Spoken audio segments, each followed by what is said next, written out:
দক্ষিণ ইউরোপে অবস্থিত ভূমধ্যসাগরীয় দেশ ইতালি। এটি ইউরোপীয় ইউনিয়নভুক্ত একটি দেশ।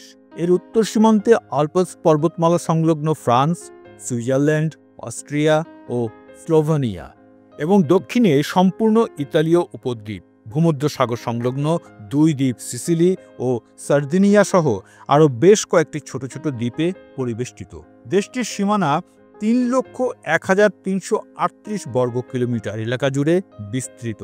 প্রায় ৬.৫ কোটি জনসংখ্যা অধ্যুষিত ইতালি জনসংখ্যার দিক থেকে ইউরোপের পঞ্চম এবং বিশ্বে ২৩তম জনবহুল দেশ।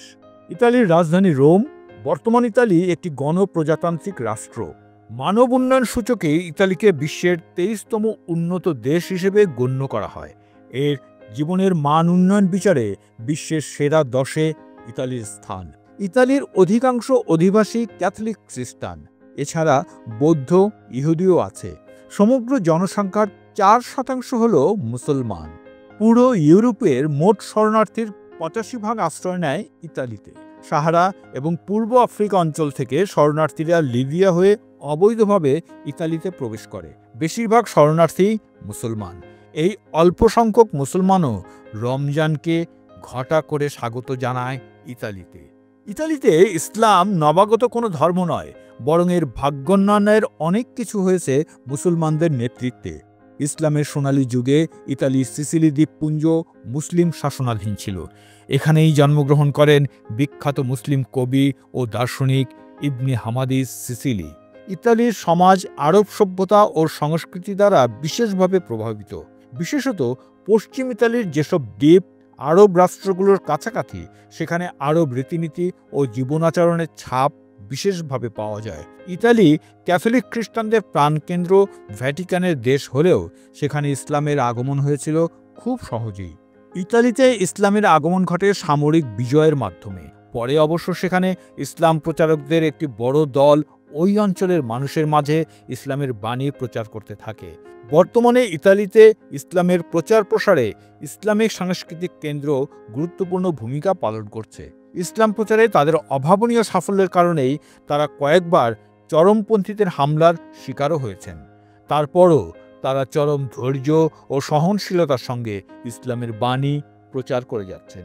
বর্তমানে স্থানীয় ও অভিবাসী মিলে ইতালিতে প্রায় ১৫ লাখ মুসলমান বসবাস করেন। জনসংখ্যার ৪% মুসলমান। ইতালিতে ছোট বড় মিলিয়ে ৪৫০টি মসজিদ রয়েছে। ইসলামী শিক্ষা বিস্তারে ইতালিতে বেশ কয়েকটি ইসলামী শিক্ষা প্রতিষ্ঠান নিরলসভাবে কাজ করে যাচ্ছে। সেখানে মুসলিম সোসাইটির সবচেয়ে বড় সমস্যা হলো ইসলাম সম্পর্কে শাসকদের স্বচ্ছ ধারণার অভাব। ফলে তারা ইতালিতে মুসলমানদের রীতি অনুসারে দাফন করারও অনুমতি পায় না। রমজানে কোথাও কোথাও প্রশাসন কিছুটা নমনীয়তা দেখায়, তাই মুসলমানরা ইফতার পার্টি করার অনুমতি পায়। ইতালিতে মুসলমানরা নির্দিষ্ট একটি জায়গায় তাঁবু করে তারাবির নামাজ আদায় ও ইফতার করে। ইতালির সরকার রমজান মাসে এসব কাজে খুব একটা বাধা দেয় না। যেসব মুসলিম ইউরোপে প্রথম এসেছেন, সংস্কৃতির ভিন্নতা নিয়ে তাদের যতটা না সমস্যা হয়, তার চেয়ে বেশি সমস্যা হয় সময় নিয়ে। ভৌগোলিক কারণে গ্রীষ্মে ইউরোপের দিন অনেক দীর্ঘ হয়, তাই রোজার সময়টাও এখানে অনেক বেড়ে যায়। ইতালিতে রোজার সময় প্রায় ১৭ ঘন্টা। এখানে সন্ধ্যা নামে রাত ৮টার পরে।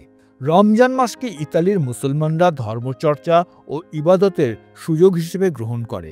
এ সময় তারা মুসলিম দেশে তৈরি পণ্য ও খাবার গ্রহণ করে। শহরের মুসলিম হোটেল ও রেস্তোরাঁয় ইফতার ও সেহরি করে। ইফতারিতে তারা বার্গার জাতীয় খাদ্য, নানাবিধ ফল যেমন মাল্টা, আপেল, আঙুর সহ বিভিন্ন ফলের রস পান করে। সেহরিতে বার্গার জাতীয় শুকনো খাবারের আধিক্য বেশি দেখতে পাওয়া যায় ইতালিতে। রমজান মাসে আরব দেশ থেকে আমদানি করা প্রচুর খাবার ইতালিতে পাওয়া যায়, যার উল্লেখযোগ্য অংশ যায় উপহার হিসেবে। রমজান উপলক্ষে ইতালির ভেনিসে কয়েকটি ব্যবসা প্রতিষ্ঠানে ইফতারি পণ্যের জমজমাট বাজার গড়ে ওঠে। এর কয়েকটি দোকান ইফতারের জন্য জনপ্রিয়। এসব দোকানে ছোলা বুট, পেঁয়াজু, বেগুনি, বুন্দিয়া, আলুর ডিম চপ, হালিম, শরবত, লাচ্ছি, জিলাপি সহ নানান রকম খাবার তৈরি হয়। প্রবাসী বাংলাদেশিরা এইসব দোকান থেকে পণ্য কেনার পাশাপাশি পরিবার নিয়েও ইফতার করতে আসেন। ইতালির এই বন্দর নগরীতে প্রবাসী বাংলাদেশির সংখ্যা প্রায় ২০,০০০। বিশেষ করে ভেনিসের মেস্ত্রে ও মার্ঘেরাতে বেশি সংখ্যক বাংলাদেশির বসবাস। এখানেই গড়ে উঠেছে বহু বাংলাদেশি মালিকানাধীন ব্যবসা প্রতিষ্ঠান। রমজানে রোজা রাখেন মুসলিম সম্প্রদায়, পাশাপাশি একসাথে নামাজও পড়েন। ফলে বিদেশের মাটিতে মুসলিম সম্প্রদায়ের মধ্যে একটি মেলবন্ধন হয়। রমজান মাসে ইতালির মুসলিম অধিবাসী এবং বিভিন্ন দেশের মুসলিম অভিবাসীরা পরস্পরের কাছে আসার সুযোগ লাভ করেন। সাধারণত তারা সবাই সপরিবারে মসজিদে ইফতার করেন। ইফতার অনুষ্ঠানে অভিবাসীরা নিজ নিজ দেশের ঐতিহ্যবাহী খাবার তৈরি করে নিয়ে আসেন। মসজিদে তারাবির নামাজ আদায় করে ঘরে ফেরেন। ইতালির মুসলিম কমিউনিটিগুলো রমজানে ইসলামী বিষয়ে পাঠদানের ব্যবস্থা করে থাকেন। সেখানে সাধারণত আরব আলেমদেরই আমন্ত্রণ জানানো হয়। মাহে রমজানে ইতালীয় মুসলিমরা দুহাত খুলে দান করেন। তারা অনুন্নত ও দুর্দশাগ্রস্ত মুসলিম অঞ্চলের জন্য দান করতে বেশি পছন্দ করেন। যেমন ফিলিস্তিন ও আফ্রিকার দরিদ্র অঞ্চলের জন্য মোটা অঙ্কের অর্থ দান করেন তারা। রুশ ইউক্রেন যুদ্ধের প্রভাবে দ্রব্যমূল্যের দাম ঊর্ধ্বগতি হলেও রমজান উপলক্ষে বিশেষ ভর্তুকি দিয়ে দাম নিয়ন্ত্রণের চেষ্টা করেন ইতালির সরকার। এই বিশেষ ভর্তুকি শুধুমাত্র রমজান উপলক্ষে নয়, ইতালির জাতীয় জীবনের সকল উৎসবে এই ব্যবস্থা গ্রহণ করে সকল সম্প্রদায়ের মানুষকে উৎসবের আনন্দ উপভোগের সুযোগ করে দেন ইতালির সরকার।